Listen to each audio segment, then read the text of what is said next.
Bonjour et bienvenue dans ce nouveau podcast des Forums France-Inde. Société, économie, politique et culture, chaque mois nous vous proposons un nouveau sujet, toujours pour parler de l'Inde et toujours en français.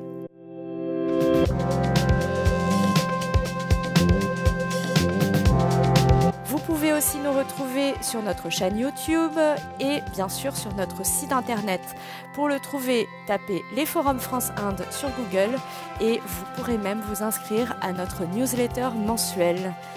D'ici là, nous vous souhaitons une bonne écoute. Bonjour à toutes et à tous, bienvenue dans ce nouveau webinaire des Forums France-Inde. Les Forums France-Inde qui sont dédiés aux échanges culturels entre l'Inde et la France.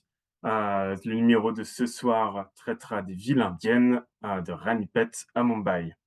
Je m'appelle Pierre Kirk Jensen, je suis urbaniste, je travaille au sein du bureau d'études AREP, le groupe AREP, sur des sujets alliant urbanisme et mobilité. Je travaille beaucoup à Dakar au Sénégal ces temps-ci, mais aussi à Paris et en région. J'ai pu travailler sur des projets urbains en Inde, sur le métro d'Ahmedabad notamment, mais aussi à Bombay avec l'agence d'urbanisme Urbs Mumbai, Bombay où j'ai vécu du coup, et où j'ai pu renforcer des liens que j'ai avec l'Inde, puisque si mon nom est danois, ma famille maternelle est aussi en partie tamoule, de Pondichéry et de Karikal.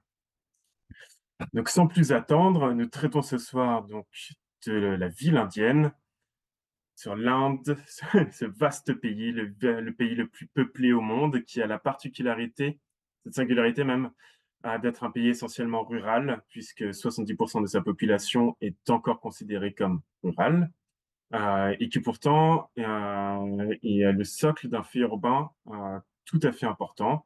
L'Inde est un pays de mégapoles, un pays constellé de nombreux centres urbains, plus ou moins anciens, plus ou moins développés. Donc à l'image de ce pays continent, la ville indienne est faite de nombreuses réalités. C'est une ville historique, à l'image de Mohenjo-Daro, berceau de la civilisation de l'Indus et un des premiers centres urbains de l'humanité. La ville indienne est aussi culturelle, comme peuvent l'être les villes-temples dravidiennes du sud de l'Inde, qui sont millénaires.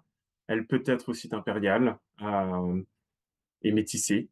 Delhi est un bon exemple, capitale d'un sultanat, puis de l'empire moghol des descendants de Genghis Khan.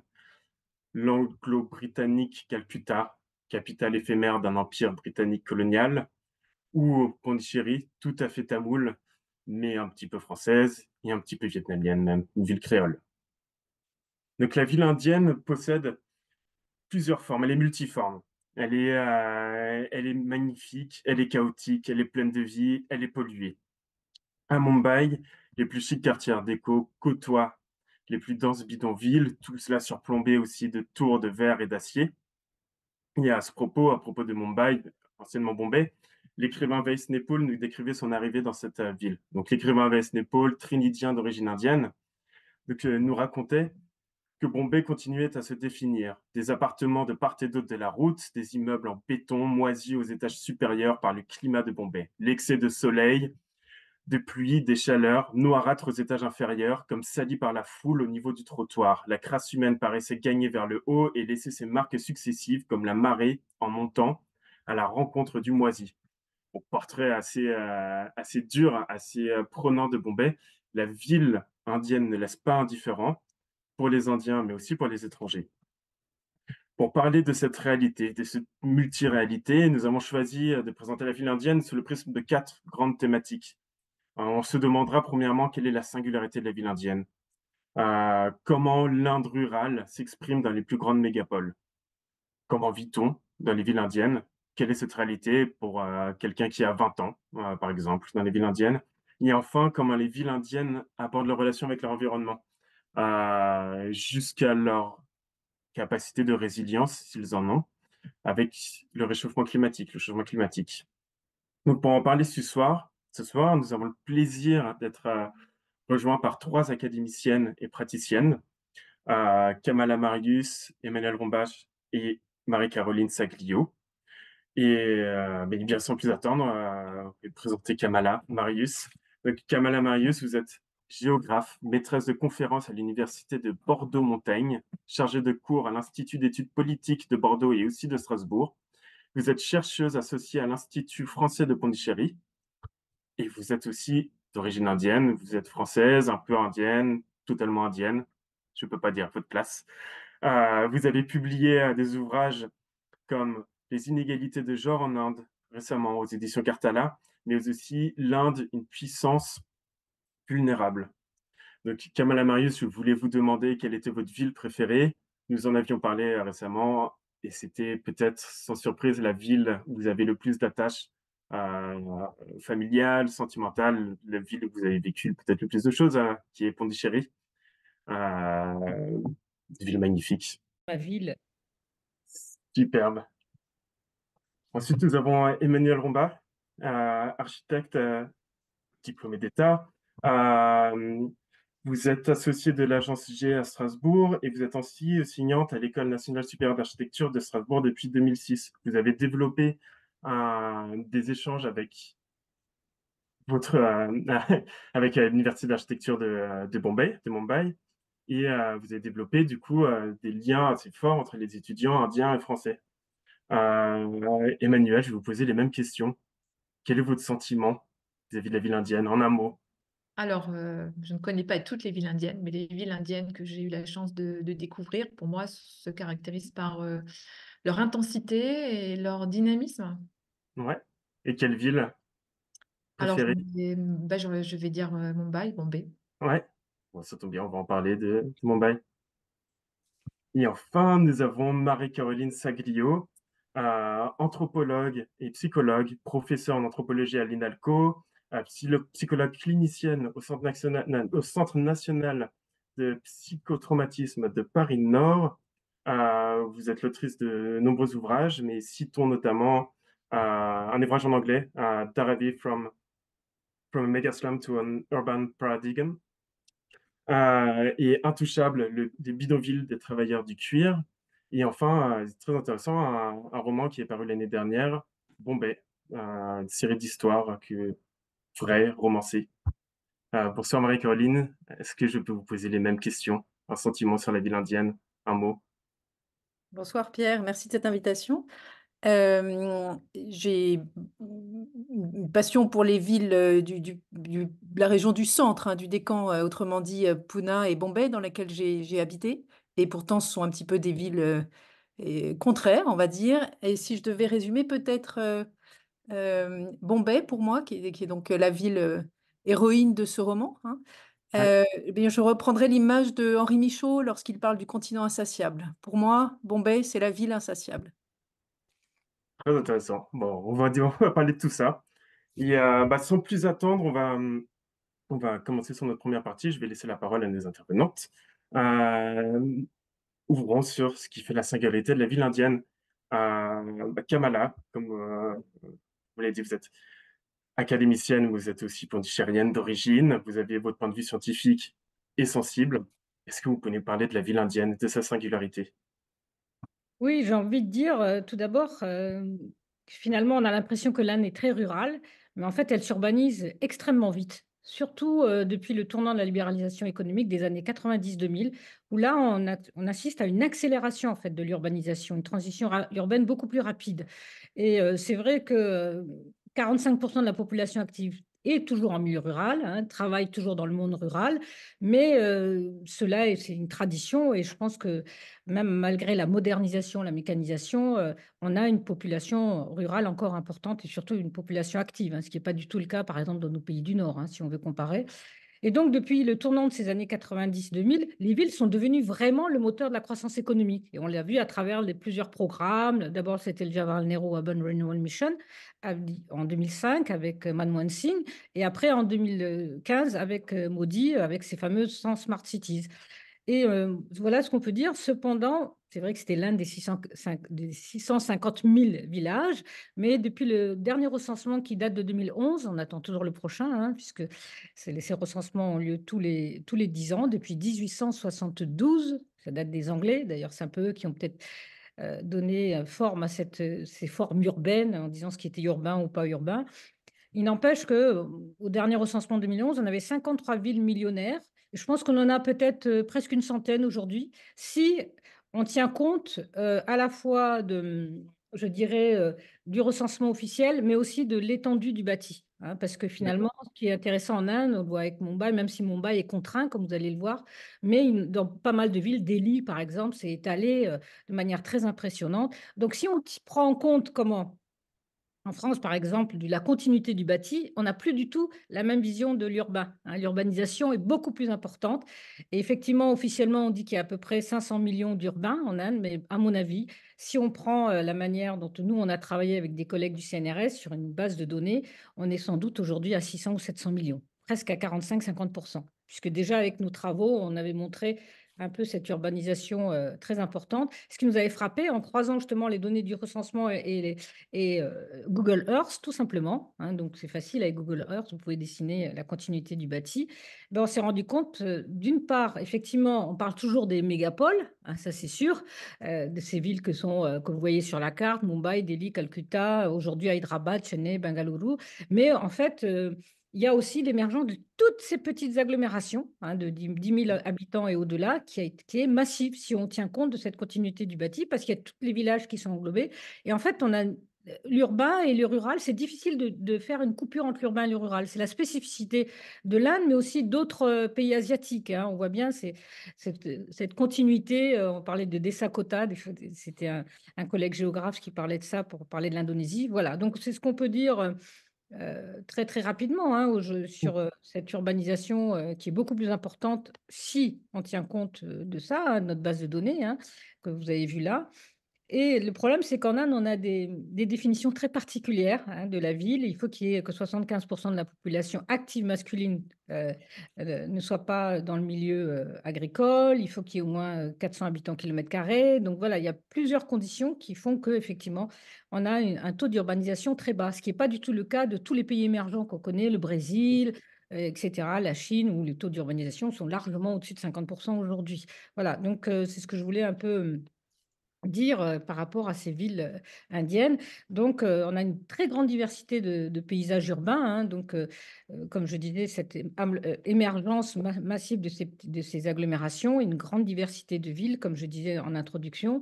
Et on a l'impact des villes précoloniales, hein, comme tu as dit, Delhi, Hyderabad, etc.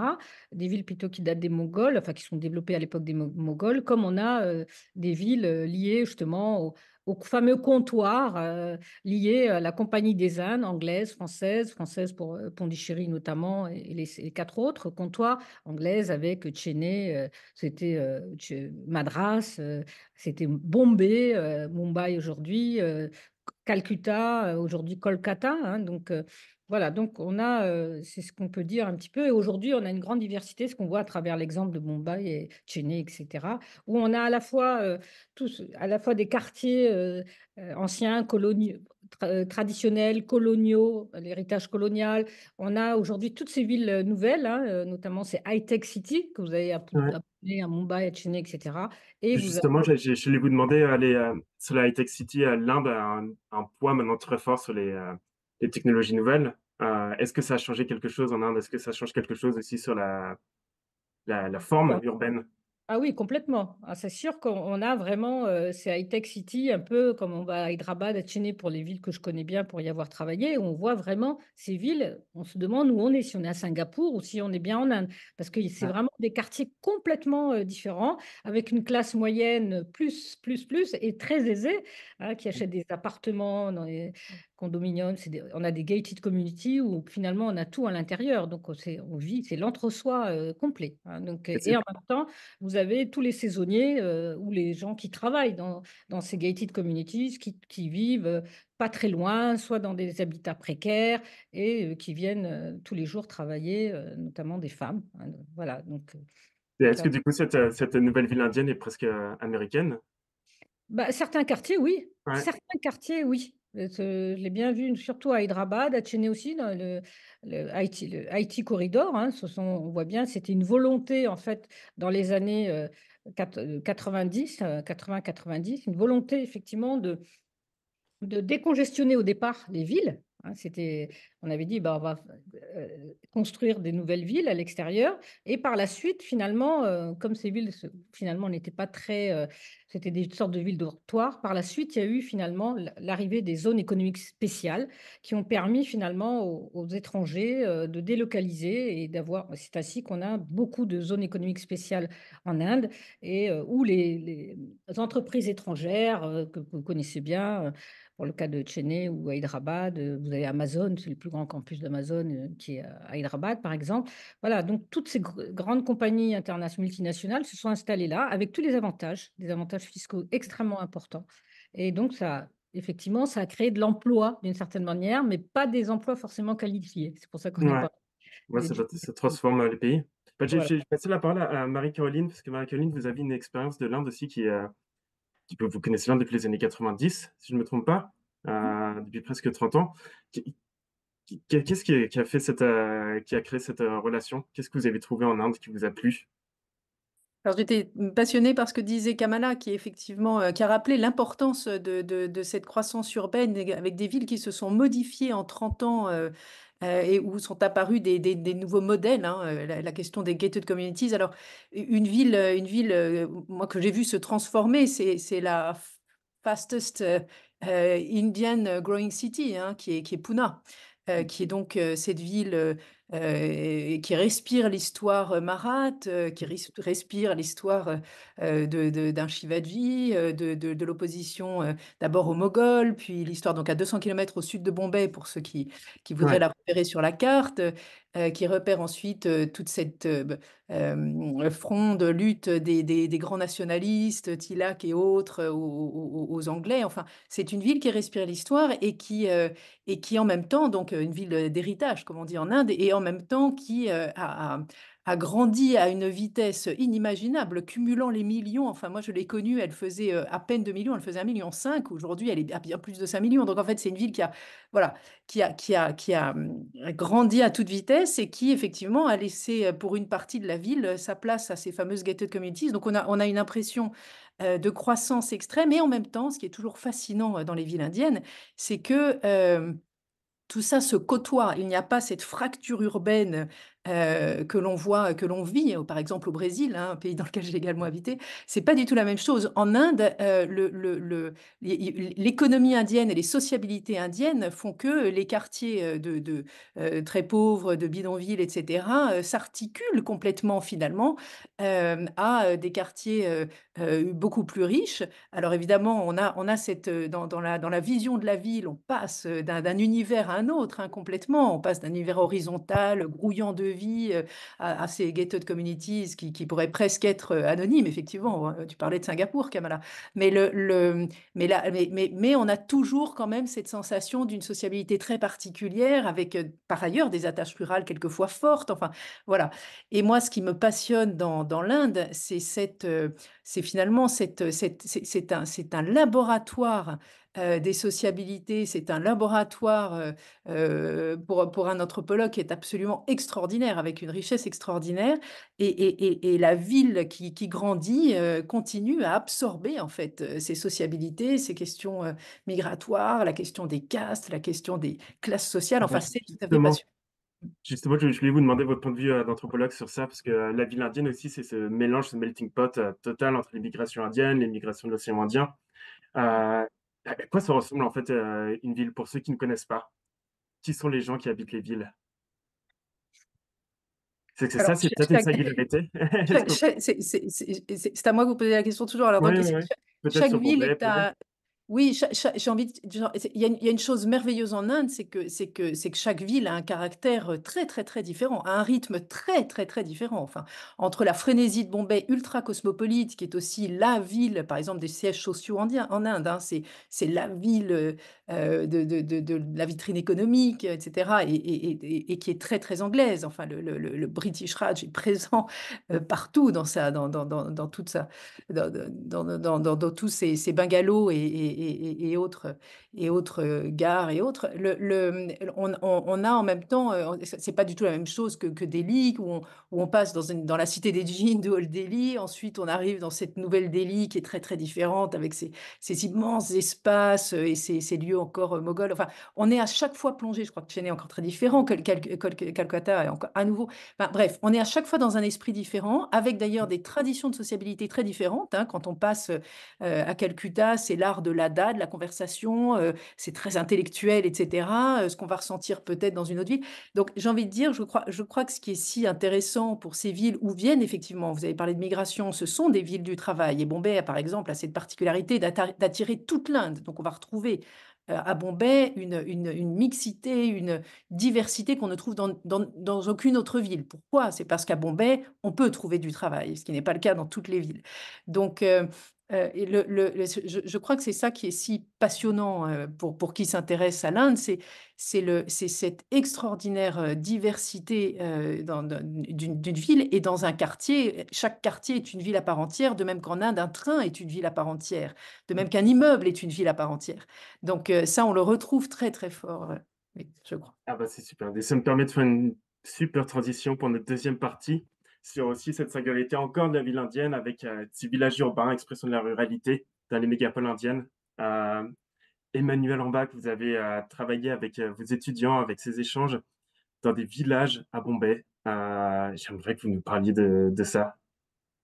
Alors effectivement, depuis 2015, donc j'ai la chance de pouvoir régulièrement, voire tous les ans, à l'exception de la période Covid, aller à la rencontre de Mumbai avec des étudiants de l'école d'architecture de Strasbourg qui vont travailler avec des étudiants de Mumbai, donc d'un institut qui s'appelle le KRVA, qui est très, très présent, je dirais, aux côtés des communautés, que ce soit les communautés dans les slums, les bidonvilles, ou dans les villages de pêcheurs, considérant qu'effectivement, c'est une grande part de la population de Mumbai qui représente quasiment 60% de la population de cette ville, donc qui vit dans des habitats, on va dire, vernaculaires, pour ne pas dire informels. Voilà.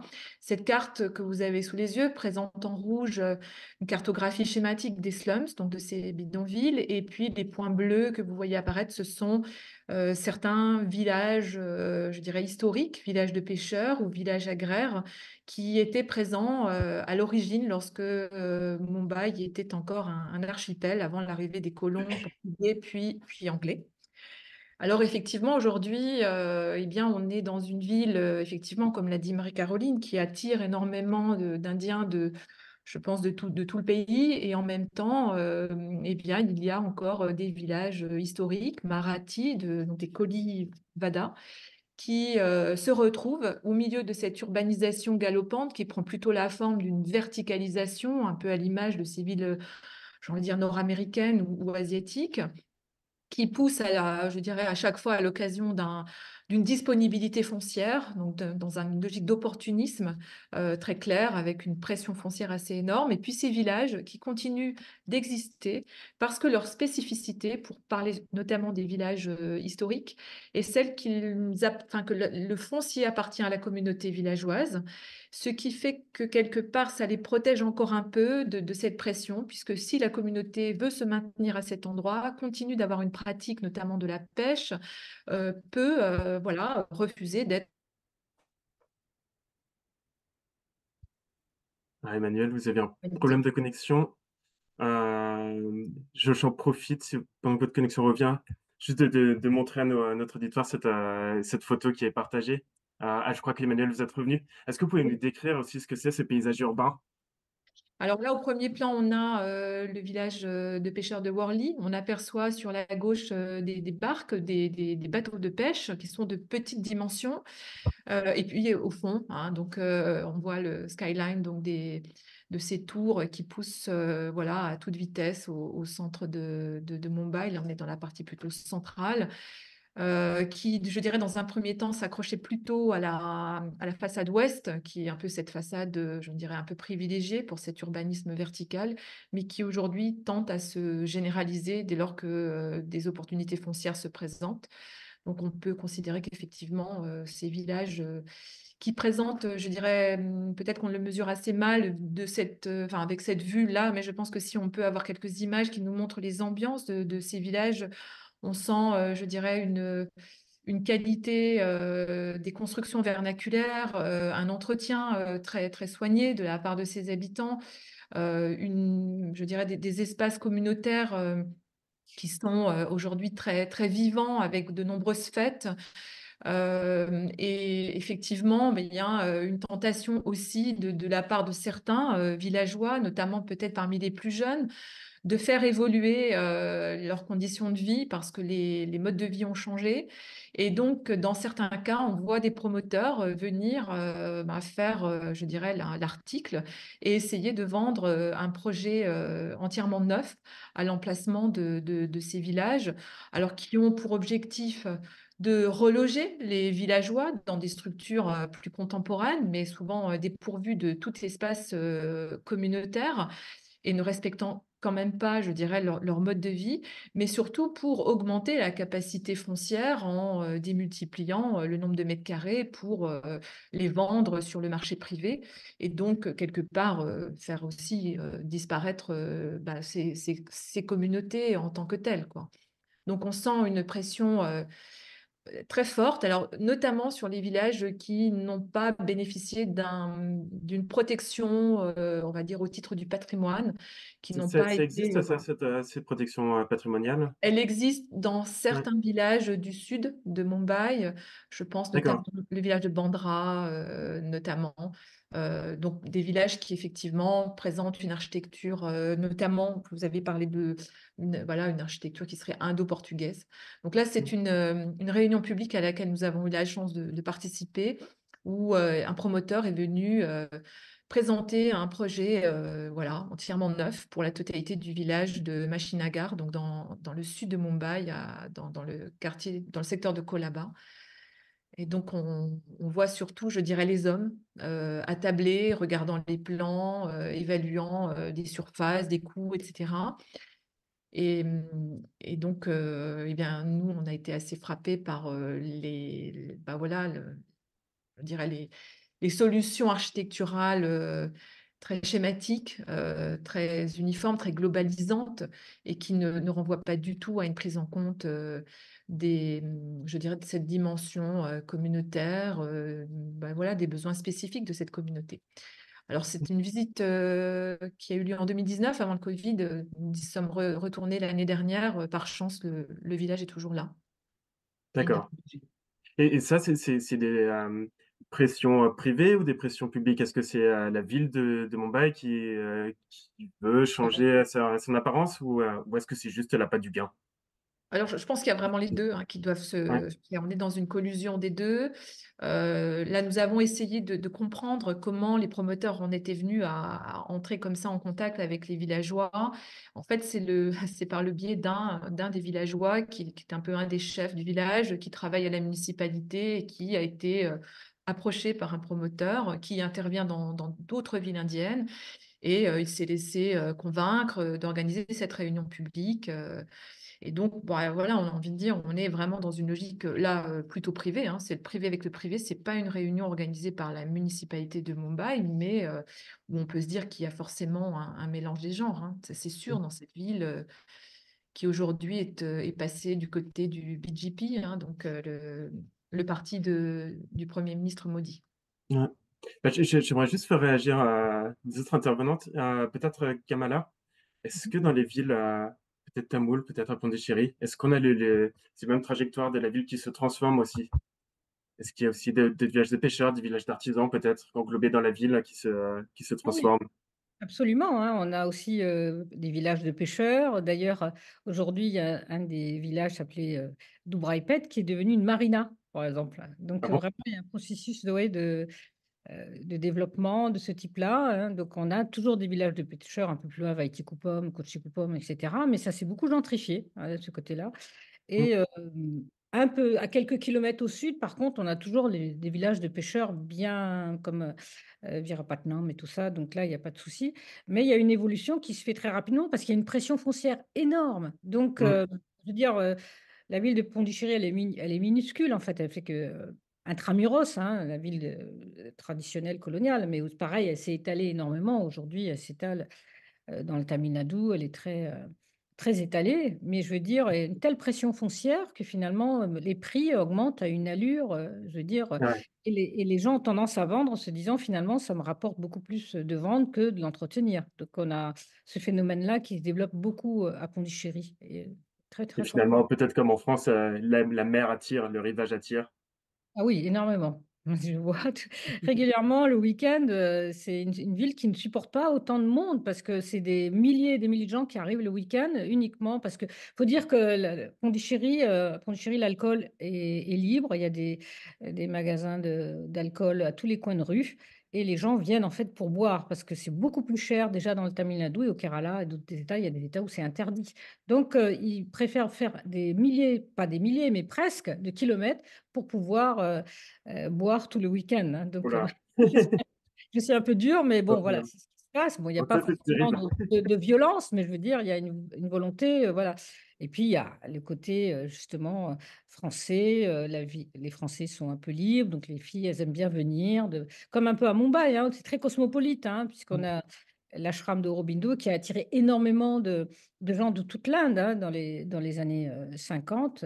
Et du coup, c'est très cosmopolite. On a des habitants du Gujarat, du West Bengal, etc. Donc, finalement, ce cosmopolitisme permet à cette ville de se développer de cette manière-là, quoi, avec ce côté touristique. Donc, Bah, justement, dans un autre paradigme, je voudrais laisser parler à Marie-Caroline Saglio, qui a travaillé, qui a écrit sur un quartier très spécifique de Bombay qui s'appelle Dharavi, qui était qualifié des plus grands slums du monde, qui est au centre de Mumbai et qui est, pour y avoir vécu, un grand centre cosmopolite. Marie-Caroline, est-ce que vous pouvez nous décrire ce quartier, sa trajectoire, son histoire, à quoi il ressemble? Tout à fait. Merci. Donc, je vais dire des éléments aussi qui sont un petit peu dans la suite de de ce qu'ont dit Emmanuel et Kamala. Ce bidonville qui est né au tout début, enfin vers 1920, on va dire, hein, et lorsque personnellement je suis rentrée dans ce bidonville en 91, juste avant les émeutes de Bombay, avait encore donnait encore cette impression d'être cette terre arrachée à la mer. Là, je viens de citer une petite phrase de Arun Kolatkar, le grand poète de Bombay. Et effectivement, on est sur des zones qui sont en principe pas trop habitables. Enfin, on est au centre de Bombay, la Miti River, la grande rivière passe. On a une zone verte et puis ensuite ces zones de mangroves très humides. On reste au centre de Bombay, ou en tout cas ce qui devient au centre de Bombay, puisque cette ville prise dans un entonnoir ne cesse de s'étendre vers le nord. Et Dharavi, qui fut à un moment au nord de Bombay, est aujourd'hui en fait exactement au centre, juste entre la ville et les suburbs de Bombay, mais reste aujourd'hui au centre de Bombay, hein, qui, comme vous savez, s'étend sur 440 km², enfin qui est un gigantesque entonnoir. Où une des grandes particularités de Bombay, je pense, c'est la question de l'espace. C'est-à-dire, comme elle est prise dans un entonnoir, Bombay, et qu'elle continue à grandir, il est question à Bombay non pas tant d'espace que d'espace vital. Bon. Et c'est pour ça que ce centre, ce bidonville qui s'étend donc sur 3,5 km² à peu près, et qui a aussi comme particularité d'être quasiment à la croisée des deux grands trains qui permettent à Bombay de respirer, hein, le matin mettent tous les commuteurs jusque dans le sud de Bombay qui travaillent et le soir désengorgent Bombay. Enfin, ces deux lignes de train qui sont absolument vitales à Bombay, même si on construit mille autres choses aujourd'hui, mais ce train reste vital.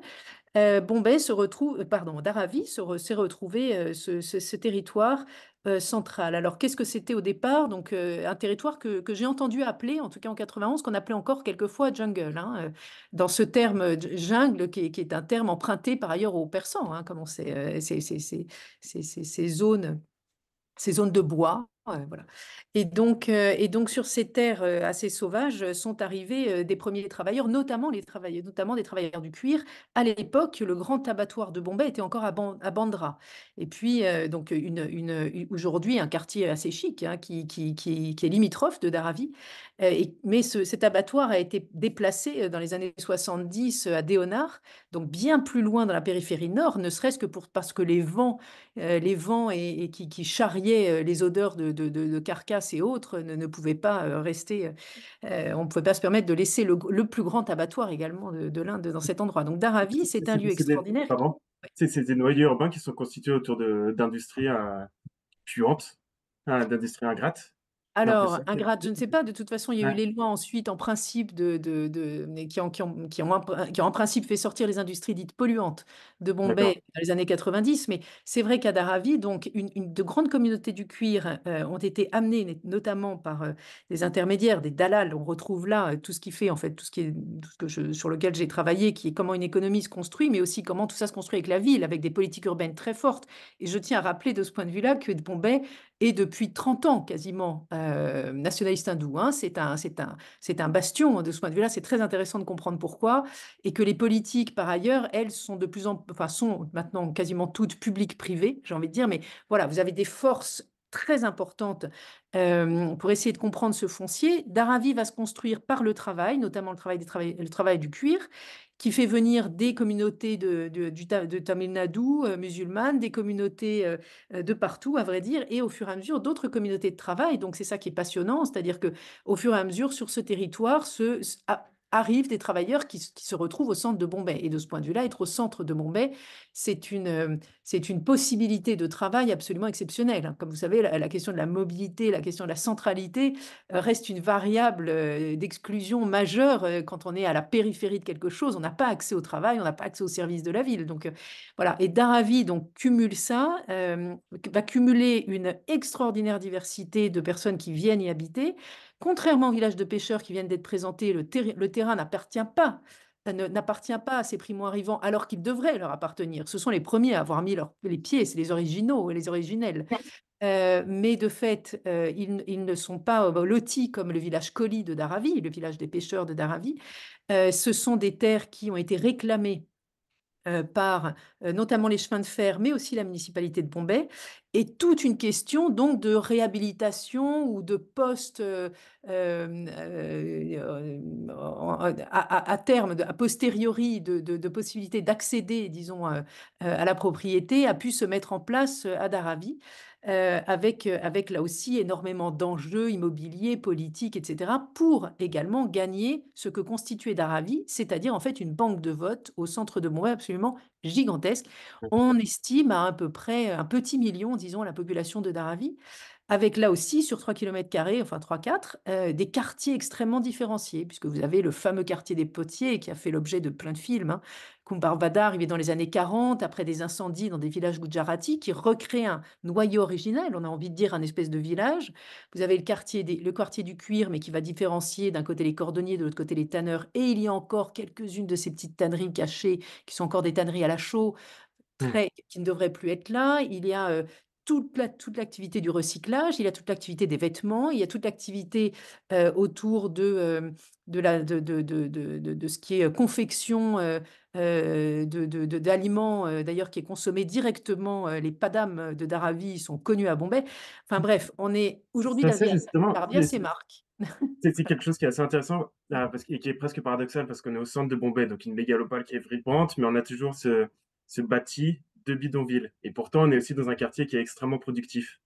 Oui, Est-ce que je alors me ça fait demande, est-ce l'objet. que ce quartier évolue du coup, pour Est-ce finir que sur ce cette quartier partie? pollue? C'est ça la Non, question? évolue, Évolue. évolue. Est-ce qu'il se Bien verticalise? Est-ce sûr, que... il a fait l'objet, comme l'a dit Emmanuel, d'énormément d'appétit. Le nexus politico-immobilier a les yeux sur Dharavi depuis toujours, particulièrement. Alors, c'était un quartier dans les années 90 où on n'entrait pas. Il n'y avait aucune route bétonnée. C'était le lieu de la pègre. C'était le lieu aussi des crimes rapides. Hein. C'est un quartier qui a flambé, avec les émeutes de Bombay, tout début 93, après les émeutes d'Ayodhya du 6 décembre 92. Pourquoi? Parce qu'à Dharavi, où habitaient depuis toujours des familles musulmanes, des familles hindoues, eh bien, il y a eu une partie des politiques qui sont venus mettre le feu finalement et opposer, des 2 côtés, ces familles, d'autant plus que, étant sur les lignes de chemin de fer, c'est toujours facile de jeter un cocktail Molotov. Enfin, ça a été très vite.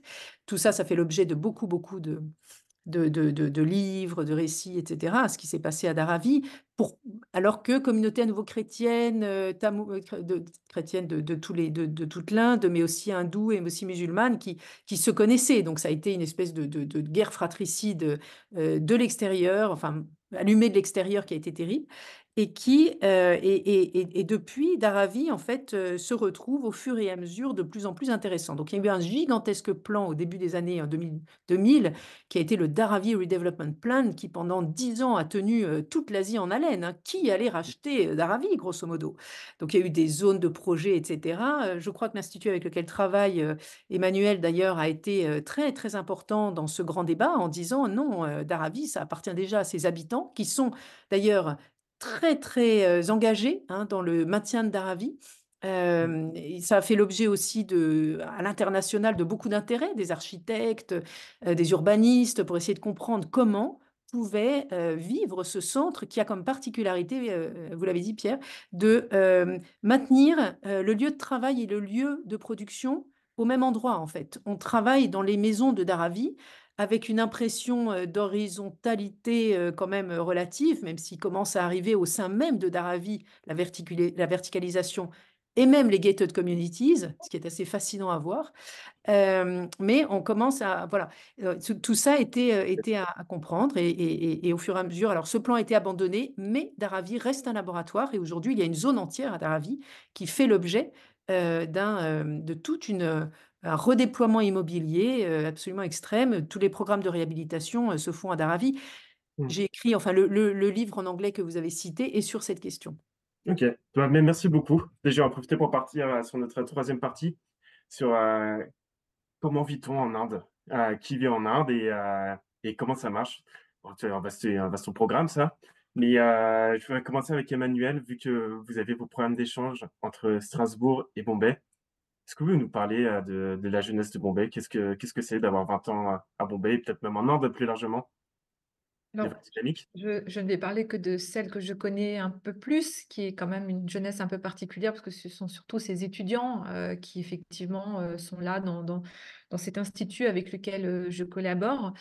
Et je dirais que bah, ça fait 8 ans voilà, que je côtoie bah, ces jeunes hein, qui ont forcément grandi et qui sont partis, etc. Mais d'année en année, ce que je peux constater, c'est je dirais une envie bah, de voyager à l'international, peut-être une mutation aussi dans les comportements. Genre, je dirais qu'on est dans une ville un peu globale, hein, clairement, qui est peut-être plus tournée vers l'international que d'autres villes indiennes, et où par peut-être les tenues vestimentaires, les modes de vie, finalement, on est de moins en moins éloignés, finalement. Hein. Les jeunes qui viennent d'Europe et qui vont en Inde sont finalement, bien sûr, ils sont surpris par beaucoup de choses, mais en tout cas, ils se sentent très proches quand même de ces jeunes, en tout cas futurs architectes.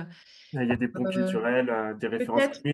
Ouais, mais peut-être que ce qui est vraiment important quand même de mettre en lumière quand ils travaillent ensemble, notamment sur des projets à Mumbai, là s'expriment des écarts je dirais, d'attitude entre les jeunes Européens qui vont être très attentifs au patrimoine, au sens pas uniquement architectural, mais aussi au sens de ces modes de vie communautaires dont on vient de parler, cette manière aussi très particulière à Mumbai de développer une architecture informelle, vernaculaire. Eh bien, peut-être que, là je vais peut-être un peu schématiser, mais ces jeunes architectes indiens, ou futurs architectes indiens, n'ont pas forcément toujours envie de préserver ces vieux villages, ces slums. Ils n'y voient pas forcément les qualités que peut-être nous voyons. Et parfois, ils n'hésitent pas à dire, ouais, on démolit, on fait autre chose à la place. Est-ce Et que je ça, sais c'est que peut-être aussi des étudiants qui ont grandi dans ces slums, dans ces quartiers C'est difficile ou peut-être pas chez les vôtres? Pas forcément, je dirais, hein. Alors déjà, ils sont effectivement originaires de différents milieux, hein. Il n'y a pas uniquement des jeunes favorisés, hein, dans cet institut. Je crois Mmh. qu'il y a 70% qui viennent plutôt de milieux défavorisés avec des bourses d'études. Mais en discutant avec mes collègues qui ont mon âge, hein, on va dire à peu près la cinquantaine, eux, ils voient vraiment un écart de comportement, un écart culturel fort. Là où ils défendent la marche à pied, voire même le vélo, l'utilisation des transports en commun, le train, etc., eh bien, ces jeunes, ils privilégient Uber, le taxi, ils marchent plus beaucoup. Et effectivement, voilà, sans pour autant les rattacher à des traditions, oui, bah voilà, cette photo illustre bien, voilà, c'est peut-être ce à quoi ils aspirent. Mm. D'accord, des appartements dans des tours, des Voilà. condominiums. C'est toujours Ah, ce là, c'est modèle peut-être américain qu'on a une évoqué. photo que j'ai prise dans le, voilà, on va dire dans le centre de Mumbai, d'un appartement où on a été amené par un des étudiants de l'institut, donc son appartement, voilà, dans une tour neuve. Et effectivement, on voit, voilà, la ville qui OK. se verticalise. Bah, Voilà. vous avez parlé des changements vestimentaires. C'est peut-être une transition un peu facile vers Kamala, qui a écrit un livre sur le genre en Inde et qui a un point de vue aussi sur les femmes indiennes urbaines. Qu'est-ce qui se passe dans les villes? Est-ce que la femme s'émancipe Ah en oui, moi ville? je dirais que l'urbanisation, c'est un vecteur d'émancipation de ces femmes, hein. Même dans la petite ville de Ranipet, hein. Ranipet, c'est une ville qui est entre Chennai et Bangalore, hein. Et c'est une ville du cuir, hein, parce que c'est tout un district industriel, il y a plusieurs villes, hein. Mais ce qui m'a frappé, parce qu'on est dans des zones finalement encore urbaines, rurales, on est entre deux, où on a une communauté musulmane très forte, où elle porte la burqa et tout. Et en fait, le fait qu'il y ait ces districts, ces industries qui sont arrivées, de la chaussure par exemple, ça a permis à ces femmes de sortir de leurs conditions, de vie dans les champs. Par exemple, les mères, vont au champ. Elles, il est hors de question qu'elles aillent au champ. Elles préfèrent aller travailler à l'usine malgré des salaires dérisoires parce qu'elles ont l'impression que ça leur permet de sortir. Et d'ailleurs, quand elles sortent, elles rencontrent d'autres femmes, ça crée des sociabilités, hein, particulières, hein, parmi ces femmes. Et ça m'a beaucoup frappé cette évolution, en fait, hein. Le salaire n'était pas, malgré des salaires finalement assez dérisoires, ces femmes préféraient aller travailler. Et Certes, c'est une forme d'indépendance. Est-ce qu'elles sont forcément mariées ou est-ce que ce sont aussi des non, femmes célibataires qui ce qui vivent leur m'a vie? frappée, en fait, c'est que ça permettait de retarder l'âge du mariage. Par exemple, au lieu de se marier dans ces petites villes, hein, toute ville à l'époque, ça faisait 100 000 habitants. Au lieu de se marier à 18-19 ans, eh ben, c'est une manière de retarder le mariage pour préparer la dot, par exemple.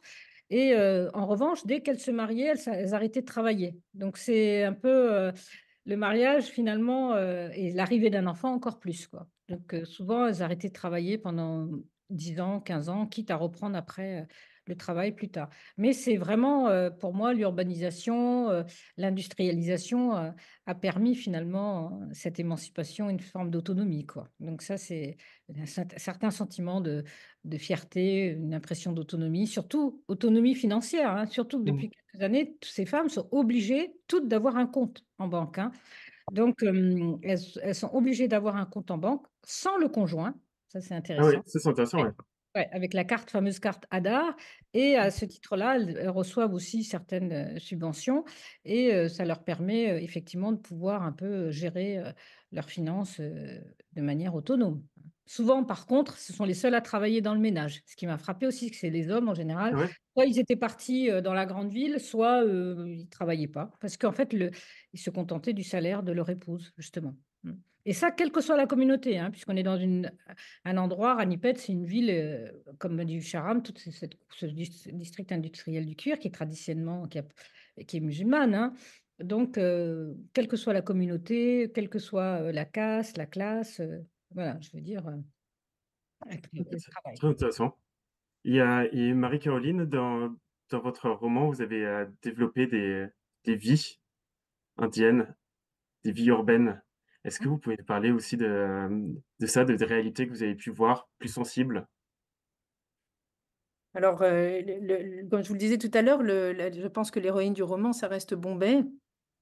et ses fractures et ses mystères et ses secrets, hein. C'est une ville où il y a beaucoup d'histoires et de questions, et donc je crois aussi que les 2 thématiques principales, restent la question environnementale. Je dans mon roman, il y a beaucoup, beaucoup de choses qui se passent dans la décharge.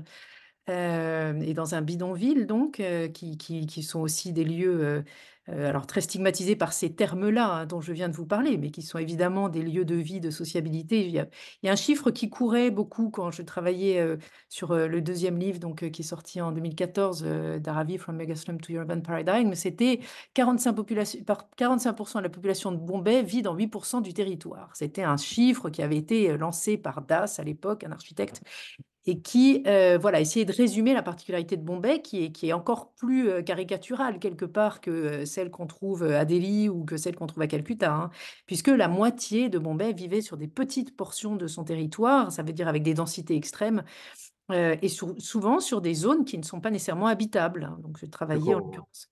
Donc c'est Heu j'imagine des petits appartements, Pas des appartements, on petits imagine bâtiments. donc des zones de bidonville. Donc ça veut dire Ouais, c'est ça. des petites, des maisons qui sont catcha ou paca, mais souvent catcha, c'est-à-dire qui tiennent pas beaucoup de moussons, qui sont des amas de tôle, éventuellement, de bois, et de toile aussi, un bidonville, c'est bleu et brun.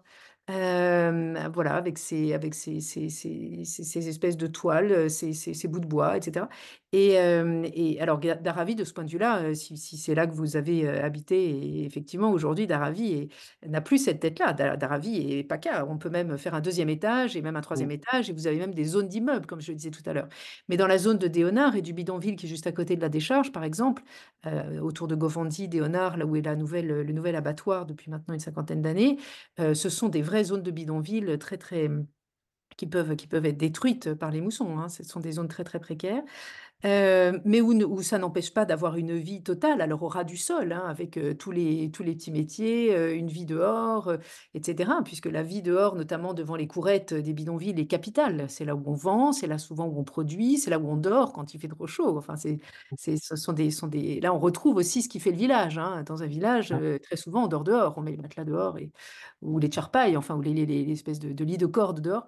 Donc, voilà, il y a beaucoup de choses qu'on va retrouver.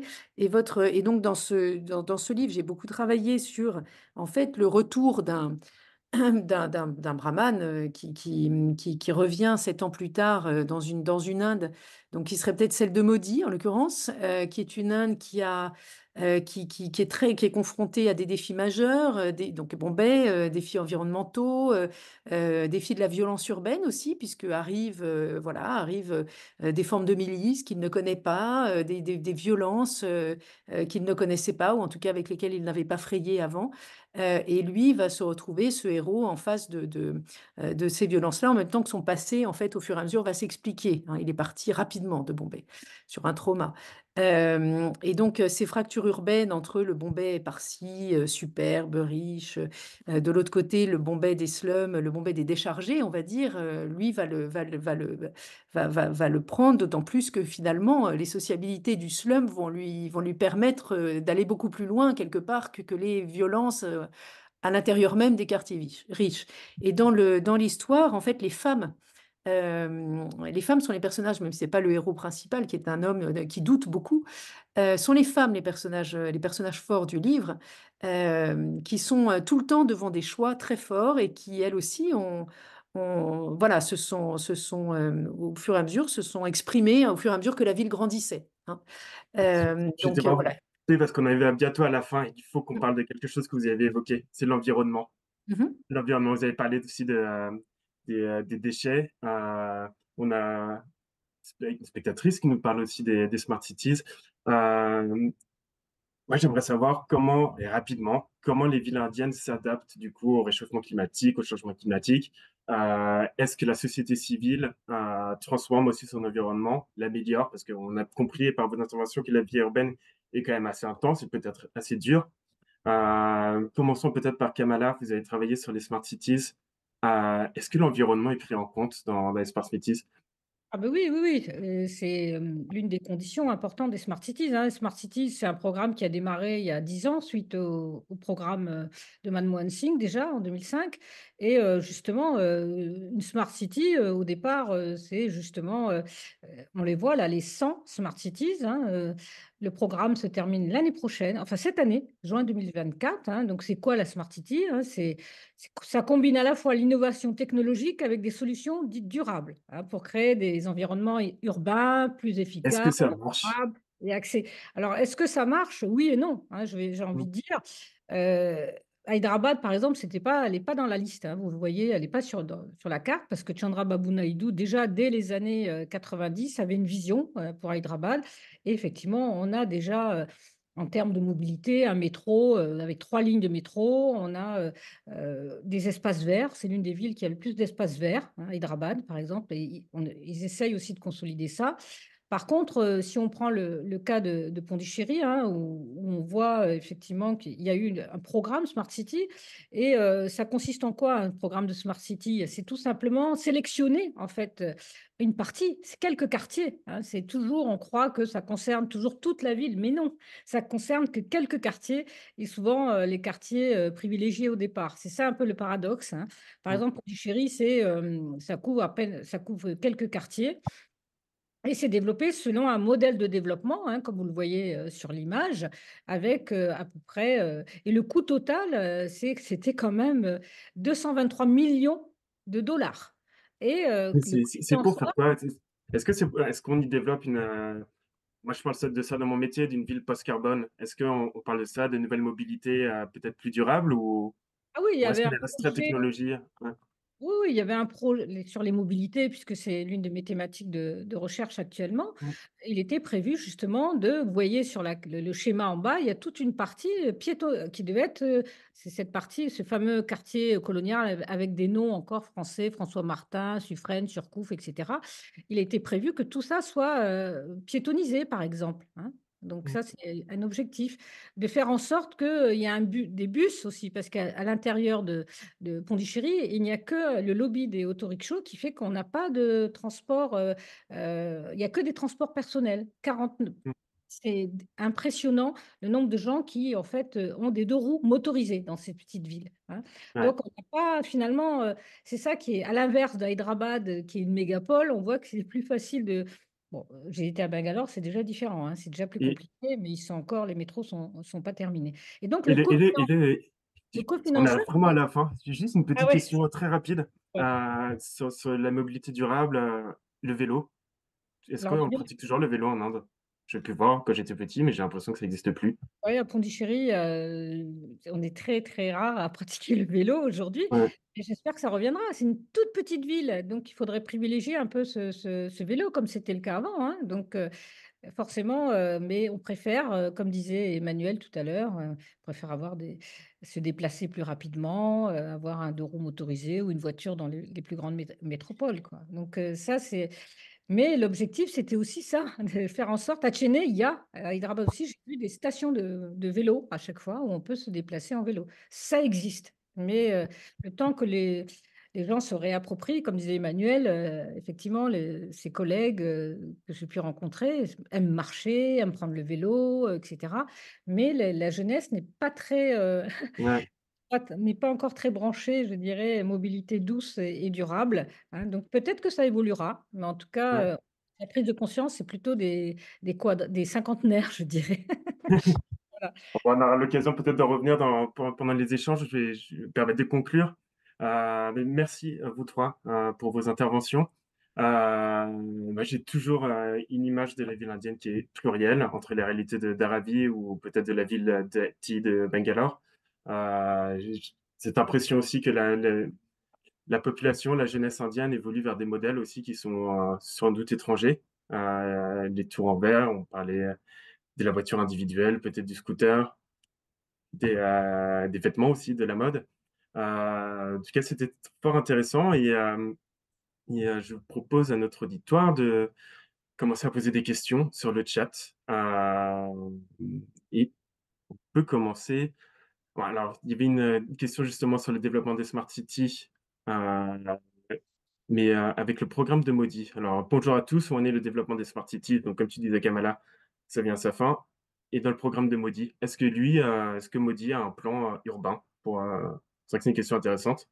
Un nationaliste hindou, qu'est-ce qu'il pense de la ville qui est si plurielle? Ah, Kamala, votre micro est éteint. Comme le disait bien, Marie-Caroline tout à l'heure, c'est le rôle du privé, hein, qui est majeur, hein. On voit bien dans ces smart cities, pour pouvoir être smart city, il fallait un cofinanceur en général, hein, et donc qui est le cofinanceur? Alors là, dans le cas de Pondichéry, Bhubaneswar, n'est-ce pas, Emmanuel et Chandigarh, c'est la France via l'AFD. Mais l'AFD, c'est une banque de développement, hein, donc elle est Mmh. censée prêter.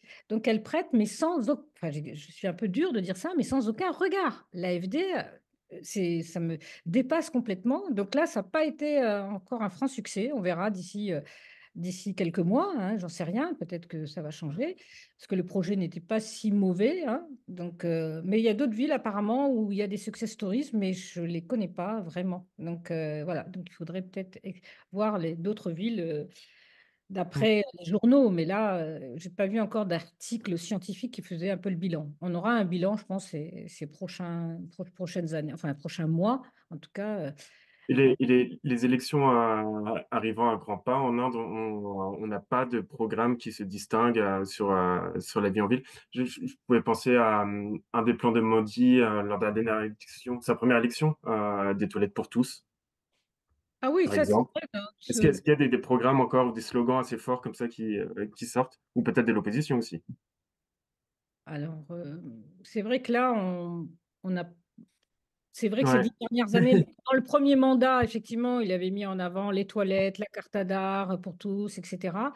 2e mandat, le premier mandat, c'était aussi les smart cities, hein, c'était sur, 10 ans, hein. Donc là, comment cela va évoluer? Je sais pas trop pour le moment. Peut-être qu'Emmanuel ou Marie-Caroline en savent plus par rapport au projet de développement urbain.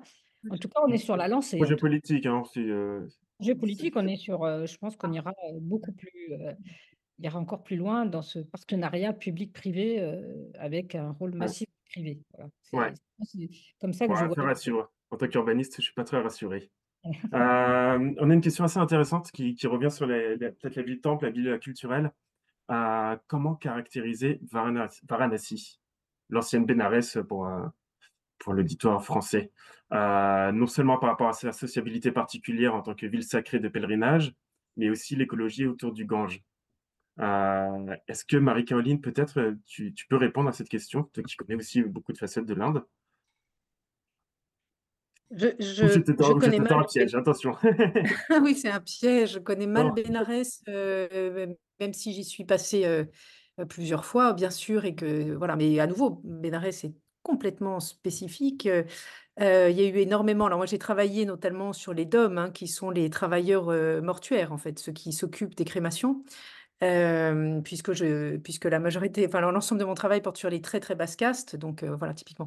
Mais alors pour répondre à cette question qui est complètement passionnante, la sociabilité de Bénarès, la sociabilité sacrée, elle est vraiment autour de ce travail des Ghates, de ce sacré, qui est le propre de Bénarès. Qu'est-ce qu'un gâte pour, Ah pardon, alors, les Ghates, ce sont ces descentes, généralement qui se matérialisent par des escaliers, des marches d'escalier vers les fleuves sacrés et qui sont des lieux, d'ablution, des lieux de sacrés, et c'est là également là que, une fois les crémations, opérées, sur les bords du Gange, vont être, portées les cendres des morts.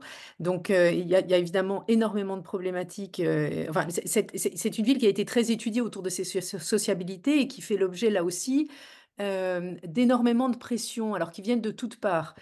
Pression religieuse, puisque vous avez vu que, après l'intronisation, d'Ayodhya et du temple de Ram, qui a eu lieu quand même il y a pas si longtemps, hein, après, 20 ans de bataille, inimaginables, non seulement aussi avec la Cour suprême, enfin finalement, voilà, ce lieu d'Ayodhya, grande ville sacrée, où était construite, la Babri Masjid, une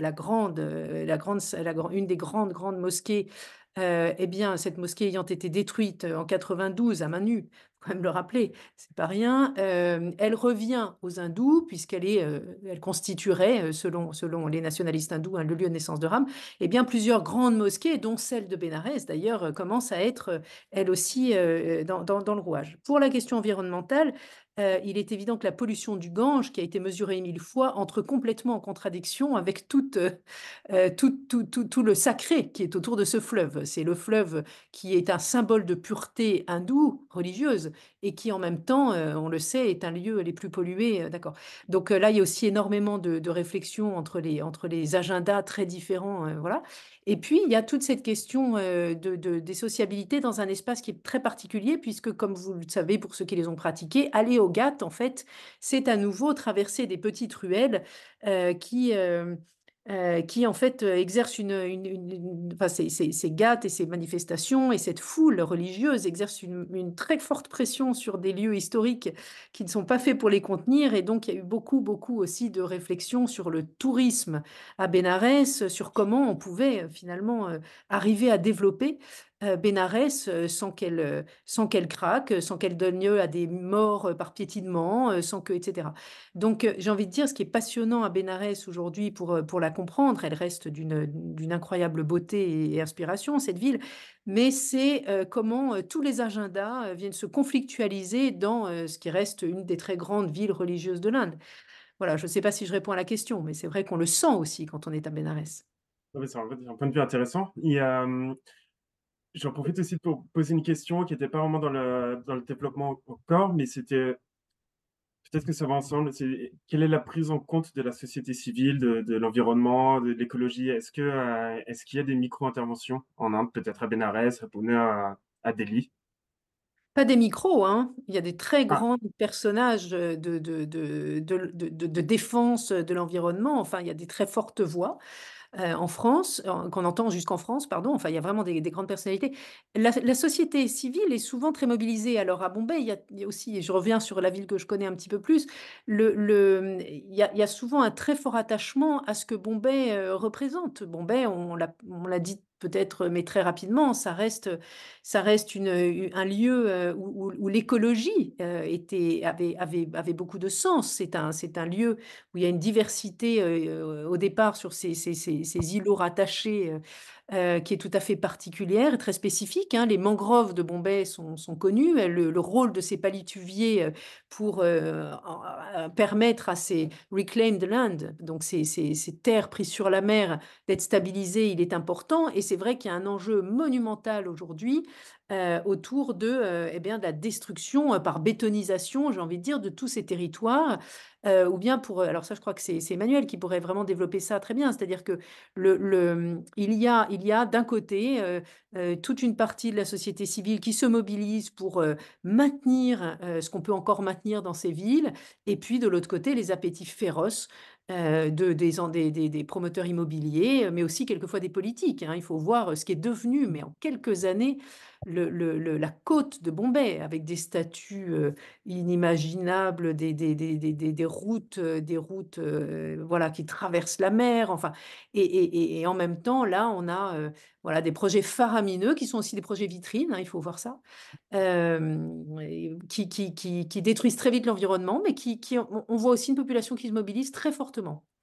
Donc là, là, on a une photo terrible justement très de belle cette. photo. Un des spectateurs justement nous voulait revenir dessus, hein, sur cette autoroute côtière qui détruit l'environnement, la côte de Bombay et qui permet peut-être aux plus riches de se déplacer plus facilement.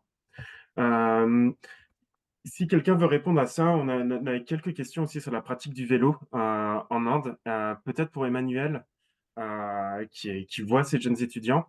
Euh, Est-ce que, bon, je répète la question, hein, est-ce que le vélo électrique pourrait devenir un mode appréciable en Inde? Des fois, peut-être par vos étudiants ou par d'autres. Kamala aussi, hein, si tu veux répondre. Enfin, bon. Ouais, oui, commence Emmanuel, hein, mais c'est Oui, pour. non, alors, moi, j'ai le souvenir aussi d'avoir travaillé avec mes étudiants en 2019 à Bhubaneswar, donc une ville du sud, dans Ah, l'Odisha, qui fait partie des 100 Smart Cities et qui est toujours, enfin, qui est encore soutenue par l'Allemagne, hein, donc cette ville s'est mise en mouvement en créant des pistes cyclables.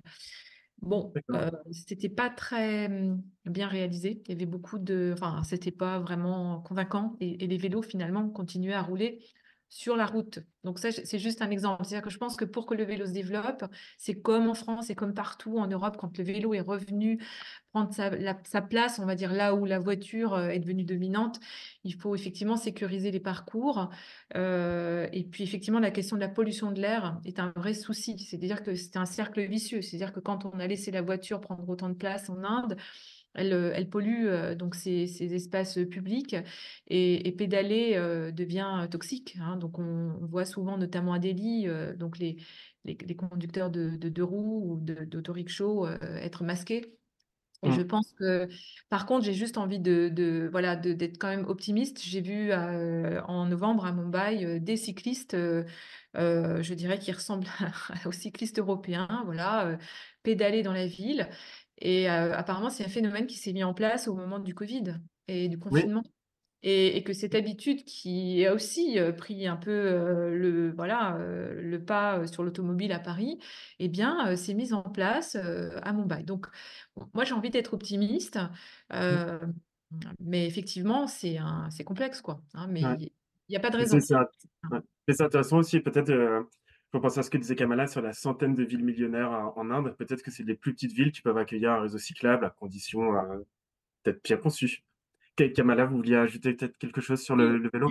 effectivement, comme disait Emmanuel, il faut sécuriser les parcours. C'est ça le problème. Quand on a des deux roues, on a des voitures, même dans les petites villes, on a des deux roues motorisées.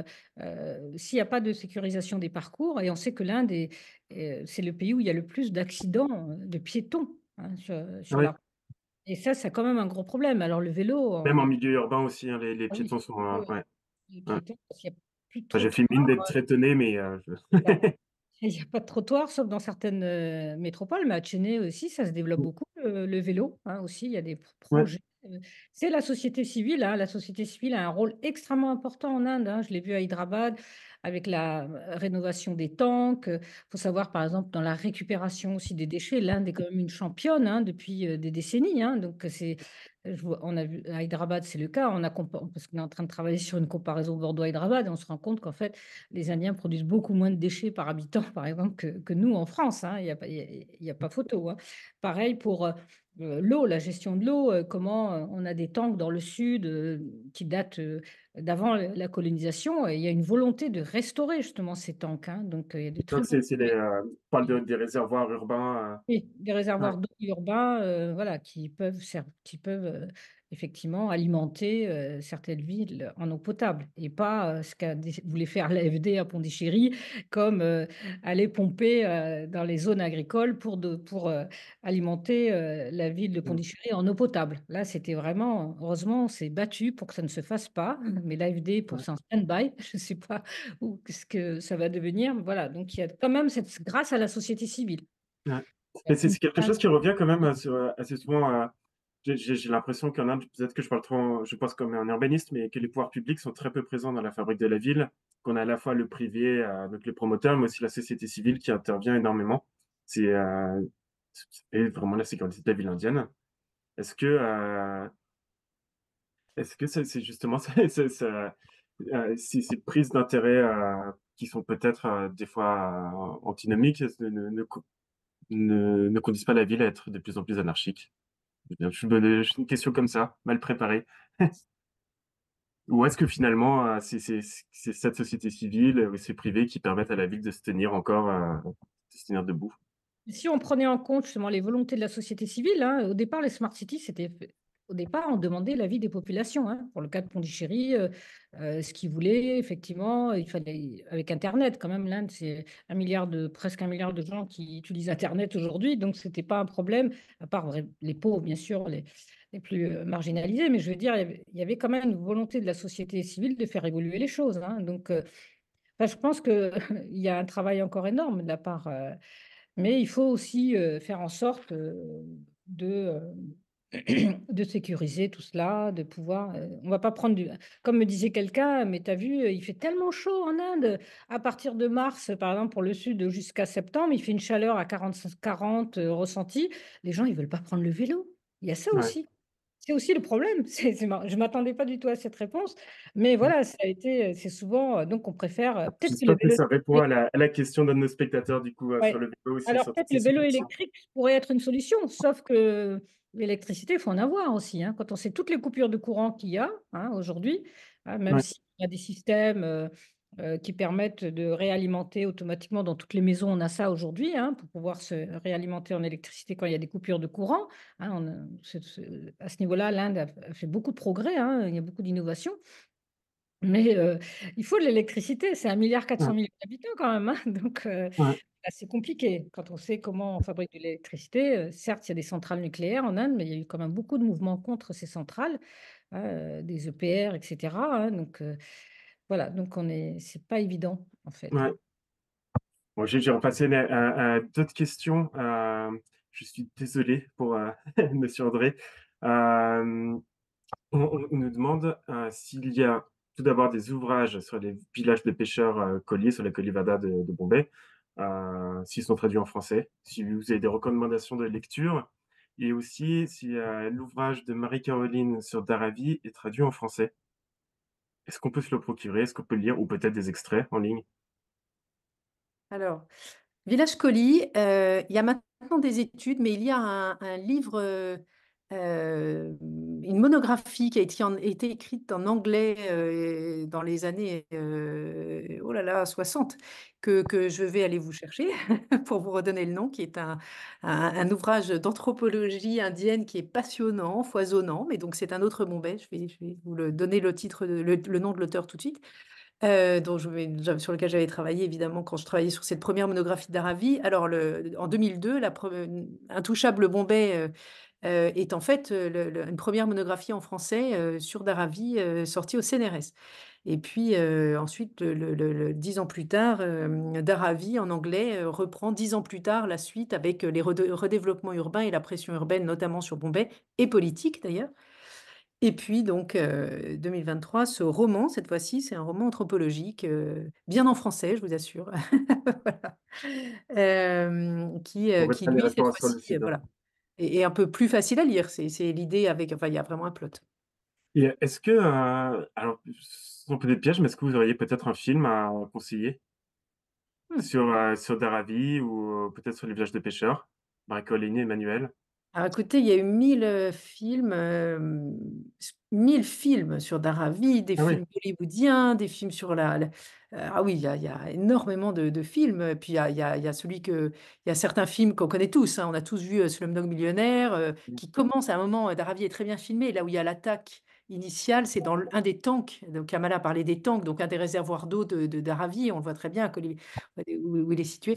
Donc, il y a plusieurs prises qui sont dans Dharavi, même si pas toutes, mais une grande partie. Et le début est passionnant sur la grève, voilà, c'est très amusant. Il y a le film qui précédait, qui était Salam Bombay, de ce petit ouais, garçon aussi. Alors ça, c'est plutôt à Kamatipura, au centre de Bombay, mais on revoit à nouveau des images du bidonville. Moi, si j'avais un film à recommander aujourd'hui, eh bien, ça serait, pas sur Bombay. bah, très Heu, bien. On a non, beaucoup parlé de Bombay. hem, Changeons. donc ça serait sur Ahmedabad et c'est le film magnifique, qu'a fait, Éléonore Boissineau. Alors Éléonore Boissineau, c'est celle qui a pris la photo de couverture de mon livre, en l'occurrence, qui est une jeune réalisatrice, qui, vient de sortir un film sur les sœurs. Vous avez vu passer ce film, je pense? Je vais vous retrouver le nom là aussi, dans une seconde. Bon, voilà, ouais, de toute façon, Et on va pouvoir publier on va aussi pas le sur le donner? site. Ouais. Ouais, Et donc ce film porte sur l'immense trauma, qu'a vécu, Ahmedabad avec la violence, contre les musulmans, en suivant, une famille musulmane et 2 jeunes sœurs. Et c'est un film sur la ville traumatisée qui est absolument exceptionnel. ouais. Et Emmanuel? Oui, alors moi je pense à un film que j'ai beaucoup aimé qui s'appelle Umrika, Mmh, qui raconte en fait la volonté d'un jeune indien qui vit dans un village de rejoindre New York et qui finalement va s'arrêter à Mumbai. Il y a une d'accord. forme de C'est confusion c'est un entre, film voilà. récent ou? Pas très récent. Ouais. Je n'ai pas en tête mais bon, il a déjà quelques années, mais il est vraiment intéressant parce qu'il joue sur bah voilà, cette relation entre New York et Mumbai. Ah bah, n'hésitez pas après la conférence à nous envoyer des liens, comme ça on publiera tout ça. Ok. J'ai une question qui sera sûrement destinée à Emmanuel, qui est très intéressante aussi, qui m'intéresse pas mal. Que pensez-vous des tentatives d'intégrer et d'adapter le patrimoine architectural, comme celui de M. Jain, dans l'exposition Studio Mumbai à la Fondation Cartier?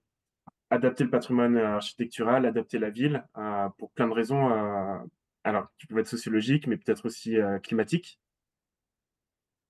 Oui, alors moi, effectivement, alors Studio Mumbai, c'est une agence d'architecture qui est située au cœur de Mumbai, avec une approche qui valorise, je dirais, le rapport aux matériaux et aux matériaux traditionnels, matériaux voilà, qui effectivement tendent à laisser la place au tout béton, au tout verre, au tout métal.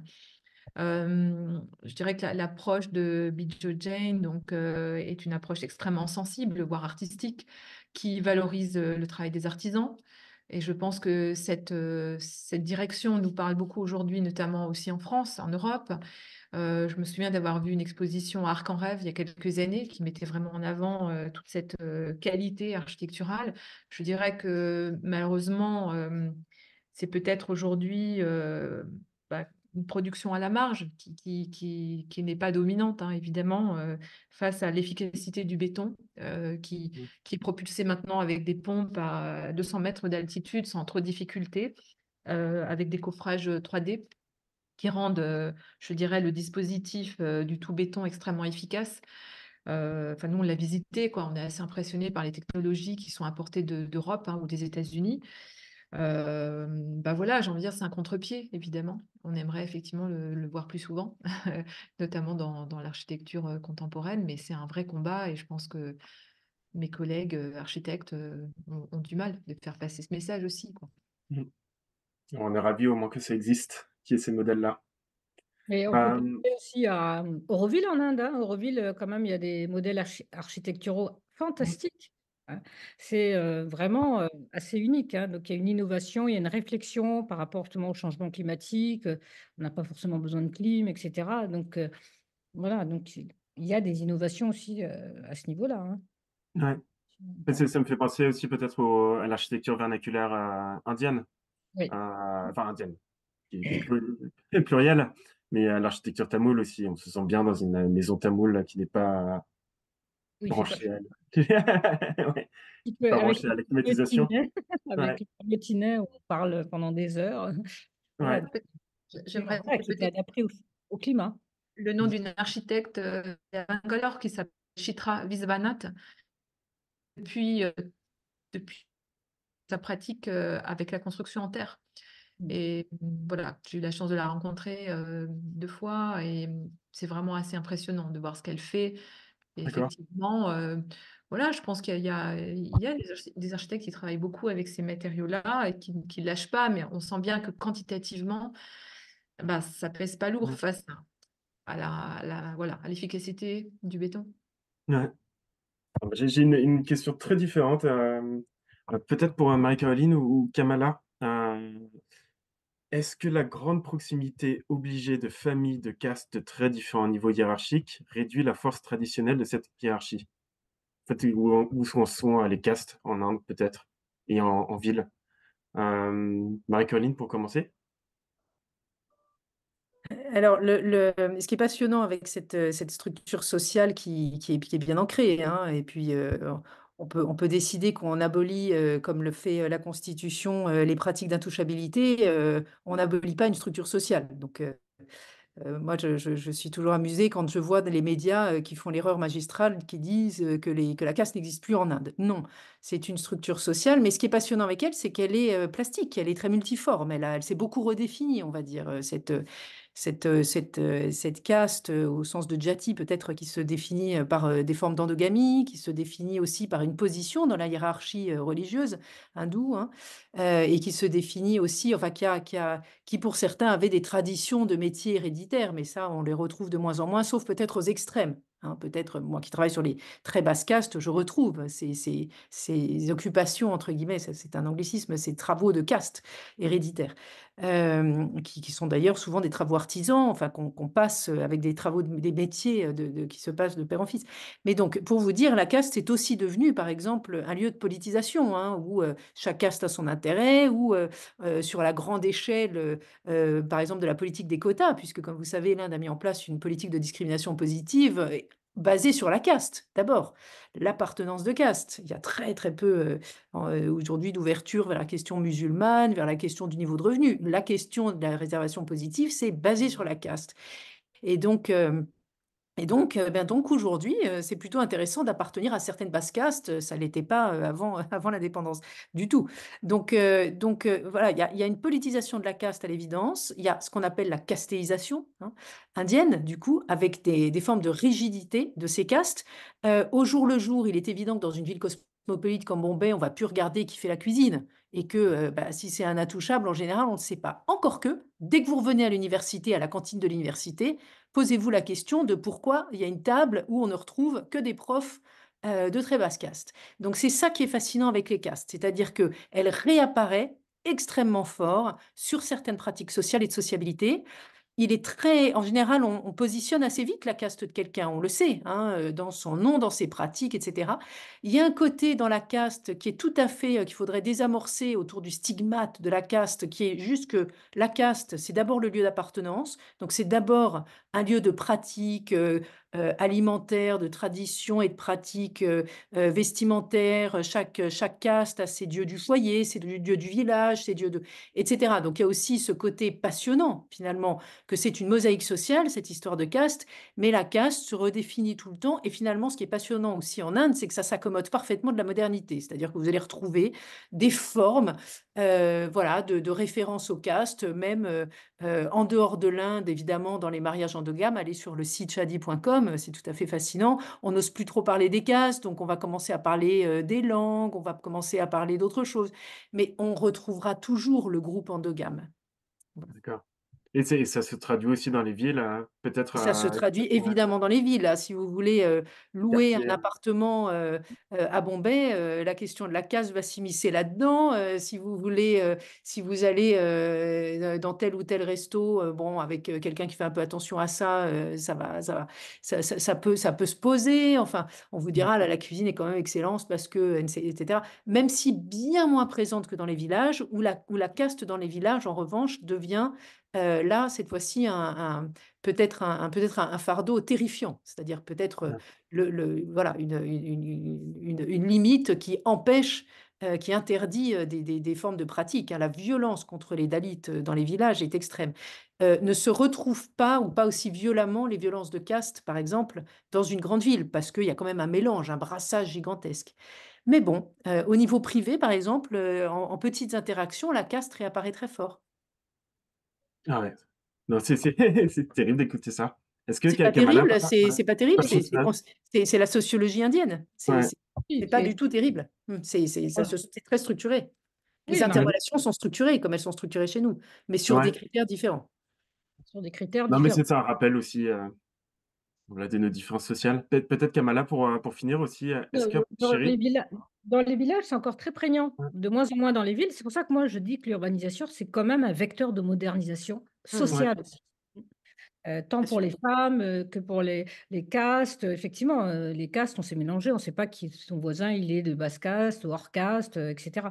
Alors que dans les villages, c'est encore très présent, hein. Très Moi, j'ai fort. beaucoup de temps travaillé dans les villages. On a le hameau qui est encore à pair, qu'on appelle le Cheri dans les villages, tamouls, par exemple. Et là, les intouchables vivent toujours dans ce hameau-là, hein. Donc il y a toujours, cette moi, ça m'a toujours frappée, même, boire dans un verre, qu'un intouchable a touché, dans le village, ça se fait pas, c'est pas possible, hein, donc et puis par contre en ville, comme, disait Marie-Carole et puis dans ces gated communities, c'est facile, hein. Ne mangeons pas de viande dans Mmh. ouais, cet c'est immeuble. affiché. Donc d'emblée, on sait que seuls les upcasts peuvent y vivre. Pour Ouais, conclure, sur ce webinaire qui se termine maintenant, j'aimerais garder vos mots, enfin garder tes mots de Kamala, la ville comme, vecteur d'émancipation. oui, tout Restons à fait, positifs. j'y crois, oui. Ouais. Et Pour toutes les j'espère femmes. qu'on vous a transmis aussi, notre passion de la ville indienne, sous toutes ses facettes, toutes ses coutures. Il y a tellement de choses qu'on aurait pu dire ou ne pas dire, mais il fallait faire des choix. Écoutez, bonne soirée à tous. Nous, on va continuer à parler de la ville indienne sur les sites des forums France Inde. J'imagine vous envoyer des références. Il y aura de futures conférences à venir. Au revoir.